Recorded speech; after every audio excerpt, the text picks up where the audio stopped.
Has the healthcare industry become just a huge money-making scheme, or has it always been this way? Should we rethink paying doctors commissions like a bunch of salespeople? When it comes to pediatricians, do they even care about the health of our children? With childhood vaccinations, it turns out that doctors have been financially incentivized to vaccinate children for a long time. Incentives vary by state, but let's look at the numbers together. Here, you will find Michigan's Blue Cross Blue Shield Performance Recognition Program, where pediatricians are incentivized $400 for every patient vaccinated with 10 listed vaccinations, 25 doses, before their second birthday. The average pediatrician has about 1,000 patients, 26.4% of which are under the age of 2. If all are fully vaccinated, the pediatrician would be eligible for a $105,600 year-end bonus. To add to this financial pressure, because Blue Cross Blue Shield in particular has a target level of 63%, that means that if the pediatrician fails to vaccinate 63% of their eligible patients, they receive zero compensation. Therefore, making it not just a $400 per child incentive at stake for doctors that deal with parents questioning the need for so many childhood vaccines, it is essentially tens of thousands of dollars at stake.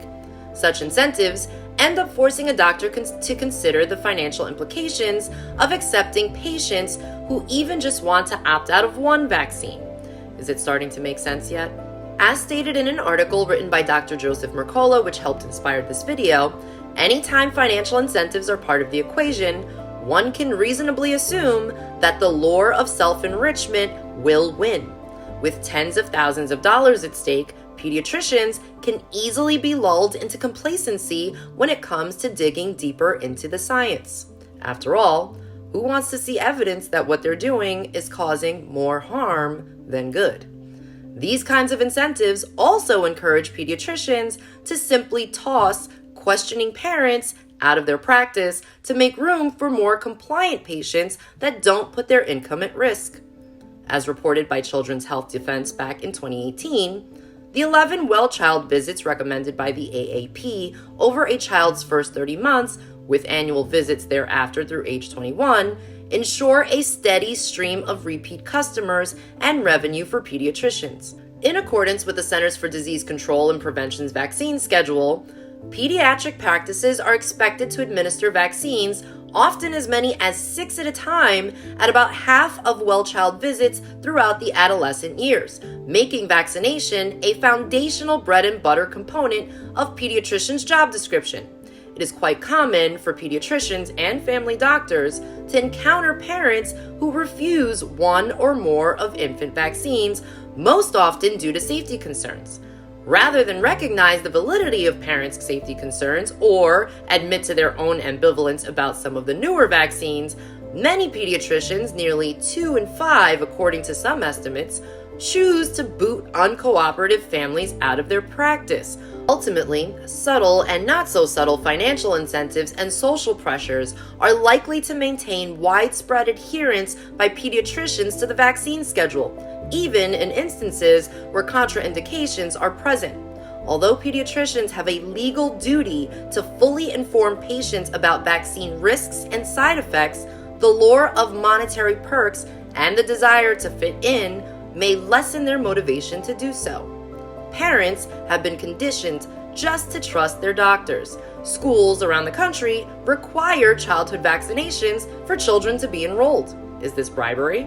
Well, in 2020, Pfizer paid undisclosed sums to front groups that advocated for jab mandates, thereby hiding their conflict of interest.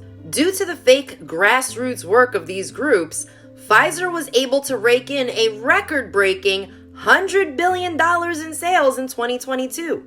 The U.S. government also paid news media $2 billion to promote and build confidence in the jab, along with Pfizer's $2.8 billion spent on ads in 2022 alone.